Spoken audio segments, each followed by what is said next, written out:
se yadom edi achen Ghana mu nsem no de ya na edoso anopai ba bibia wote enka bia no eye Ghana nti ya trase na empempi no trase na wo hwe o man no a ufiri mu no a na ubu nkompo hwe wachi ba bia ebi efiri mmofra bre mu de ba uhu o man ni ba bia efiri eni ba bia yaduru ya eya na wonsusuye mu eni wadwene mu no ya na ete wo sei uhu Ghana sei empepi mitrance na mehwe sede o man no ase ye gro atopre woni yiyedie ho ne nkoso ho a na ma rehu bebre na ni nyina no ade ba ko a edi enya asoman akoyete se ye ni adwene a yaka bomu se ye ba ko na ye de aboa wo man ne tumpon badade ba ko a yadwene ewo ho kese ne de nipa bi benya pesaminkumnya eni edifurupe ena eha oman no wo hwe wachi ede besi sabre ya omu aye wan adwense ye pese ye boa wo man ni nyina no ebe wi ase no na ye hu se omu ama oman ni enwunu etia na metrance na medwene na mehwe Ghana se mbisa me hu se ntia bibi man mu a ye se oman ye nya fa hodie yade ye ho freedom and justice ye wo fa hodie no ntia mpa so oman no ye nya fa hodie ampa na because nkrata bi wo ho na wo fa na wo hwe oman hu kuntabuo ahodo no a na wo ra ho wo fa nkrata ni bi pa na wo biem na wo hwe nkuntabuo a efa oman no ho a na wo ra ho ase ye fa ma ahodo sofuo bi na bedi oman no so a wo mu ni oman ne ho dadwene enti empempi no behwe nkuntabuo mu no na oman no enwunu oman ni moja oblidi ankasa because omo a ebedi anim beda nnwuma no bedi oman nanim ewa kwanya se nyina so no pesaminkumnya ene se edifurupe eka ho nti no ye nwene oman no ho ye onu benya ene na busua yiedie enko ani hia no ti Ghana ebre baraka mene wo so oman no ebeye yi a enwumu ye abribia ye bo a ade ye ba makoma mu ne se enti eya na omo etie no ene mpanimfo so a omo wo oman mu ebi nte enwumu we da na se omo nte nsem we ntie enwumu mu nsem ana se beye yi a na ejina ye nso enura na mehwe Auditor General's report na mehwe no ma bi akoso na me flashback nso o Public Accounts Committee wono mo tenase a wo mu tietie enwumaku ano mpanimfo bi ededa no sika enkrofo asai no aban enwuma mu sika yesi oman no ehwere anke betumi de adi dwuma pa bi abo oman no ana mera ho. I was very sad. Na wo hwa ketansehye predream kankan corruption enya de foforo na emum se ya nhwe ye ne ya ntu ase anhwe ye anya nhyehyeye bi se ye de betu ase a eno ne ade a ese oman no ade e ma oman no ebofem akoye kutwa eda oman no ho a eku oman no asa wo hwe oman a yetim na abribia ye bebo no aban nwumaku ahodo sika sei ene ya hwere wo ho na ebinum wo ho a sebe ye kan saa onfa nyansa bia nto ho na manyosem ene hia no che oman ni yedie enti no na odimirika no wo defend such people na odimirika na omo a yesusu se wabo oman no kro no na yen yankasa enka oman ni yedie no hu behia ye na oman ni di ya yenso ye bedi ye no yen ordinary Ghanaians no ye sha se defend this ankrofo wi e frequency kokko obreso ketasehye awo bibini tirimu Ghana ni tirimu firi hɔ a buni nua faso se obenya bibia firi broni hɔ eji obebu ni nua na faso ede ho emfaso ama broni na oman no abre e firi sa abre no a de ba besisi enya ye fa ahodie de besi ndei sa dwen no ni sa moja bone no a eye pesaminkuminya e moja no da so ewrani we mu a yennyene sɛ ni dodoɔ na yɛ die hia yɛn but obi konya ba bi tena de ɔno nko abɛdie ne de ɔbɛyɛ ne hia no ɔsagefo Dr. Kwame Nkrumah ɔka asɛm bi wɔ sɛ the worst form of imperialism is corruption. The worst form of imperialism is corruption. Ketasese pray dream kankan no. Yes, so my yenya fa hodie. Yade ye ho. Kwesi kokɔ nhye yesu biem. Ye nhye obia ase na freedom na justice. Ade a emia ye pa sesei a de ye hye nkoaso mu aye kutwa eda ye ho e ketasese pray dream kankan. Bade ye ne ka fa ho. Uni made ya na Nkrumah pɛso woka. Na opese ye de ani si so sɛ ɛyɛ ade a ehu na timi bɔ man. It's something na all ka ho nsɛm si ani besi so sɛ ɛyɛ ade a ebetumi asɛ o man. But ɛno na nei yesoso so o man mu. 1960 as a statement o make ye about 65 years ago. Still ɔman no eduru sɛn ɔman no eduru sɛn ketasehye pro dream kankan ye de ano asi so sɛ ye fight no sɛn aban bi e ba na wato mrade me ba and me stop corruption and me ba me ye say but uwura mu pa no a ɔmo a ekoto enoma ɛwɔ aban enwuma mu asoya hodoɔ asoafo ahodoɔ a ɔmo de contracts ahodoɔ ɛma ɔmo yɛ adwuma wɔ aban mu ebu ɔman ne fa so yɛtro sukuu dan a yɛse yɛbesie na wo hwɛ dampɔn bɛɛ miɛnsa sukuu dan bi a yɛsie ne yɛ ka ho sika kyerɛ wa wanhwɛ yi a kyɛ sɛ na yɛ wo sɛ twahwe krono fitaa ne yɛbɔ ɔman no sika nka wɔ hɔ no mo ebetumi ayɛ bibi foforɔ de abɔ ɔman no ne yɛsɛ no kwa etwa bi agum yɛ mo obi contract so ɔnkɔ yɛ kwan eni 6 months ofa kwan no so apotos nko a ezu ye bosika ni din kyerɛ wa millions of dollars ni assign contract no accountability obi anfa ho okoye pɛ ne de ayi amanyonsɛm sɛ de ɔman tie MPP NDC obi e ka de ɔpɛ just because ebia na because Ghana eni ofa eni abusua pani eti no bebu ɔman ne fa so ayɛ de ɔpɛ bia na wɔkɔ aban bia ɔba bia hyɛ bo so ɔbɛkɔ ketasehye pro dream kankan. I quite remember 2016. Ebrana Nana Danko Kufuado Ghana man penida daiba baim. Yet hu nsem bebre ketasehye mama kura de yes mama corruption chese jasem ketwa. Yet wayome asem na gosi say. Wayome na dia be ka hu nsem de campaign ye hu say chese sa time no ketasehye pro dream kankan no man ye mpe enti abanya obeba no and another Danko Kufuado, Esha Humbo, say Obetu Huana Monua tu Asia de Amaye. But from 2012 to 2024, and at that Facebook, join your Facebook in Nhyira 104.5. Share the performance of Nanado Danko Kufuado from 2016. Very, very poor. Wait, me and my bonnet home modern be 43, 40, 41. In fact, the no blame no performance was better in the fight against corruption than him. 2020, 43. Obe free abaimu. Ni asa drop it. Aba 42. Corruption no.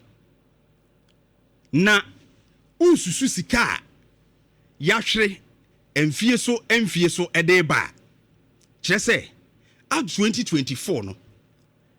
Na yahre sika kese pa.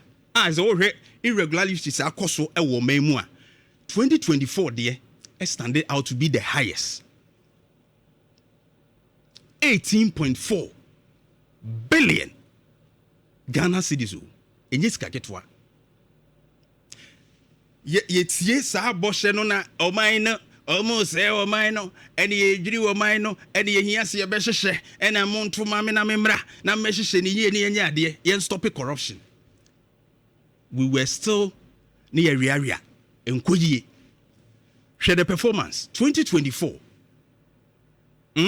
Sikaseye ɛne ɔman kabo hwɛ baabi ɛda ketasehye pro dream kankan hwɛ baabi ɛnenam it is a wohwɛ mu a 2014 5 million 2015 505 million ni yɛkɔ 2021 yɛkɔ yɛ nimpati wohwɛ mu a 2021 ɛwɔ n'anim 17.4 billion 2024 ɛna ɛyɛ the highest no ti sɛ wohwɛ sɛdeɛ ɛhyehyɛ adwan ne Facebook Nhyira 104.5 na ɛbɛhwɛ sɛdeɛ ɛteɛ no a ɛkyerɛ wo sɛ metie na Nana Dankwa Akufo-Addo from 2016 ɛno na metie ne videos ne bi ne sɛdeɛ ne n'ani abere sɛ aban a na ɛwɔ hɔ that time 2016 ɛyɛ very corrupt eti ehu hia se yɛ true saa aban ne firi so ɛmo ɔba na ɔbɛko ketasehye program kankan a there is no reason sɛ ɔbɛka sɛ onto ma Akufo-Addo because akoma no a na ɔde ka saa asɛm no untumi hunu saa akoma no ba ne yɛte no ano na no na ɔde ka ne deɛ na seriousness ɛwom but this is the results ɛba saa na kyɛ sɛ ɔman no unhu ne yɛpɛ sɛ yɛyɛ no from that time ɛde ba nyinaa no yɛbisa yɛn ho sɛ ɔman no yɛpɛ sɛ yɛgyina sɛn contract deɛ de bɛbɔ obi a no wabu afa so na no public accounts committee obi akɔtɔ monitor computer yi ne tiri yɛ ayɛ sɛ TV wakɔtɔ no 80,800 million ade a obetumi anya bi kura less than 15,000 ya kesika bomu akɔtɔ ase sika sei ubisa na wɔse it was an error ohun de wɔka kura ba ni nyinaa yɛbɛtwi afam ti wobɛhwɛ nipa sei no wɔwɔ party card bi wɔ party bi mu ɔhyɛ baabi nti ɛsa no a na wɔn ne nam akyire ne awurawura mu a na asɛm no ayɛ bibie wɔ hɔ ɛne yɛnwunu ɔman ne yɛsɛ ɔman no right from wayo media ba PDS ɛho nsɛm ɛba galamsey corruption tetea no ma bebree ɛna ɛkɔ so but yɛgyan na ɔman no ɛnwunu because aban biara ba ɔhyɛ bɔ me ba mɛkɔ ketasehye program kankan me ba mɛhwɛ no matu aseɛ obie ni wo a wɔba ɔnkasa de yɔnko yɛ krɔmfoɔ anaasɛ wɔbɔ ɔman ne korɔ no but awie no yɛ na ekosi sɛn I don't blame them because young Ghana for na ye ka ho ne yagye saa culture na tum oh amanyofo de ene ye ya o mbewia ye mfia no ntum mo machi yie e mo mu hu sa de no mo ye no e ya de a e tan na mu o man no because yen ankasa kura no so a ye tetetete o man ni mu no yen anso kura so ye yesa ye corrupt ene school placement ya bai a ye place hwe awofo bi kotua 8,000 6,000 ebi kura go to the extent of 10,000 so be school papa for them so be replace omudi ne ba no be ko school papa ono na ko badwoso no okotua sika ma obi a ono no te ba bi e use computer no e de e dane ade no de na to ba bi fofo yentia ne na no minister be ka say omo arresting crofo bi for such act ne no manoma because yanka say ya ma ho kwan ya ma de na be ye culture etidi o tua no ensuro so wo tua ena de ogie sunsuro se ade na ogie no kra ne bibi won because e ba enu a saa ne yete enti saa ne yete suban no wo yemu se wo man no edwiri wo man no ena wo hwe ka e bo man no just 2024 nko ade 8.4 billion irregularities na unim sika we no se yetimi keka ne nyina bomu a unim sukusu de dodo e betimi aboa enkwada enuase suade omo mu school dance apa akwan a enye ensuo yiri na nkrofo fa binum fie a omu hia mmoa ne ade no unim mmoa e betumi aboa but all these monies koni pa bi peseminkum nyafo abrofo a abaifo omo mpe oman ne yi na ekọ omo but they ne yen anso yakota omachi ne ya support omo because yen ankasa kura no in our own small way no yesa ye corrupt. It has so phobia corrupt, a teacher phobia corrupt, police for crowd, yen kajina kwan, na no ye come once a million yasam get one. Behe Obia in a small way, no, epese sacket as separate dream can watch us and mujani be unimu. Ye need doma mine to a mining muno. It's ye bisau. Said ye no pebby be a only piano. Dano akwara bi asem woka wa wie school atro na license atwa ba se e be place no obenya ba bi akohye no agi so otua sika for employment something ne right say wotimi nya the right to be employed, the right to work. Just wotua ho bribe tua sika ma obi nya kokuduro je oman ba ne atimu no ede ne ye ho asoman ye de se ya ne ye se ye de ko ye tewa na auditor general na ode aba na ode abegum ne above billions of cedis ye dane sika na dollars bebrebe ne ase no yen kan we o NDC fo ba sa no be MPP fo ba sa no mu de amanyofo de sa eni age atum na be culture nti obi aba without impunity no onwiri wo man no ye kone yakone sei ye wo shrage wa ha enwuma kuo ni nyina ye tutu wo manum yi chese ye tutu wo sin nyina because ni nyina kwosha amanyosemu aban mampani ne bebo shrage ni pani din wabo aban lawyer panidin auditor general wabo nidin enti enwumakuo no a OSP kura no aban no mampani no ene beyi no enti nipa eso mo hwe institutions a ese timi ensure accountability ne yakonketa se predream kankan no eye aban mampani ene yi wo mo enti mibisawo ebe dan ne yetimi akone yi because eso serve a master as we're protecting Najuma. And these are the challenges we have in this country, where we have to look at yemra no nense sayebi ebe ye beboaye. And yes, idea, as you forget it. Now, mami quickly, memfa wonko eye China for mrem kakra. Omu law na hwe nanu yi akra. Omu former minister. Ye hwehwe mu a almost sika wabo maineka $38 million. Yesi yenkukuno. Eswa sotwe ni si yenkukuno. Ya sentencing it to death. And is wo ho na mra da ho se yetimi ekun unwunu wo man no a yebekun a. Edu bi sa won se die nti na China ekoso. Ebebi na kodjoja nto atena ha. No wo ka China reforms om de aba amendments on corruption. Omumra no mo hwe ya na enye no. Emwa ema katasese predream kankan no enko fem no omo ye nsakiraye ema sese omo pagya asotwe animu to the extent say opese obokro no a usuro to include even death penalty or say article 383 of their criminal law omo amende or say whoever commits the crime of corruption shall be punished in light of the graveness of the crime according to the following provisions. 1.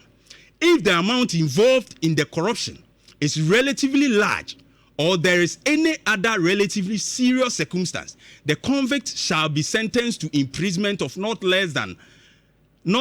more than 3 years or criminal detention in addition to a fine. 2. Or say if the amount involved in the corruption is huge or there is any other serious circumstance, the convict shall be sentenced to imprisonment of not less than 3 years, but not more than 10 years, in addition to a fine or forfeiture of property. 3. On womumra no said the esidi this war. Any anodin ye. Shetre no.